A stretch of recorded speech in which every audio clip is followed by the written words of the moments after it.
Guys, so communication 101. There are 3 ways to train a dog. No, I'm playing. There's really only one way. The dog either give a shit or it don't. We're here with Iron Sharp K9. Stan, what's the first thing you do when you're assessing? Because this is a part of the FitBully training camp, and we're going to review your skills and the breed and why you got it. If you didn't get a dog to train, or if you didn't get a dog to do some work or follow the directions, if you didn't get a dog and if you got a dog and you don't have time, there's nothing we can do for you. But we want to just follow up with another video. What's one of the tricks to training a dog, man? What is one of the tricks or one of the first things I look for? You just said it. One of the first things I look for is going to be the confidence in the dog.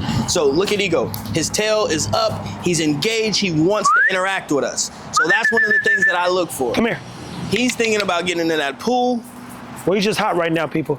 But these are the things I look for. I want a dog who wants to engage with their handler, 1, wants to engage with people, 2, tail's not tucked, and if I pull out some food, I want him to be interested. Those are some things that I'm looking for right off the bat. What's Next up, question? So the next thing that we're going to be looking for outside of confidence, because you're saying confidence and drive are the same thing, right? Mm-hmm. What are the breeds you are not interested in working with? Man, Huskies, just off top.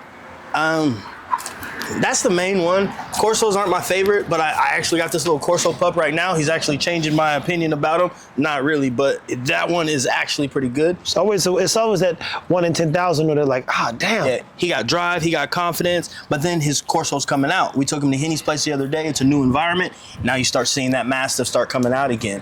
And Mastiff coming out meaning what exactly? They're more defensive. They're more suspicious about stuff. They're not as like bully. They're not as like a shepherd or a mal or anything like that. They just want to kind of go forward. They're going to be a little more subdued in new situations. But again, this pup has enough of a foundation where he works himself through it.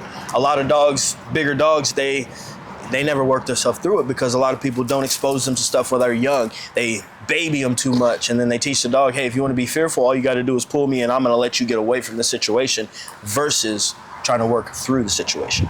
There you have it, people. And mind you, training is not something that I believe 90% of people going to do. So I don't presume that you're going to get a dog and be like, man, that dog's going to be the best dog on earth. I think you're going to get a dog and just want to live well and enjoy the dog and have a good life. One of the things you don't enjoy half the time is the dogs running out the door, jumping on people, chewing shit up. And those things are not always just phases, especially if they're not managed properly early on. The other thing that you're going to run into, unfortunately, what I'm dealing with is mental health things. There's 1 in 3 dogs are going to get cancer. Unfortunately, I got 5 dogs, so 1 in 3. I got it. And there's some things that I'm gonna do to keep him alive for as long as I can. But you go, how could a dog that's lived the exact way he's supposed to run into this situation? Here's the truth about life. You'd rather know you did everything you could than wishing you could have done better. Yep. So in this case, whatever happens, I'm okay. Because I don't know that the dog could have ate better. I'm sorry. I don't know that the dog could have had more fun. I just don't think that's the case. Unfortunately, this is the luck of the draw sometimes, so here we are. So where I come in again on the feeding side and keeping the training tight is making sure that the dog gets a fair chance to live the healthiest life possible. Some will argue, well, yours ate raw and he got cancer. There's people that are vegetarians that get cancer. But even like you said, when we were in Vegas, we're not dog trainers, we're dog communicators. Because we're teaching people how to recognize what their dog needs. We're teaching people how to realize the best way to get their dogs to come back. Like my dog Kush, he ran out of the front door. You know what I did? I chased him.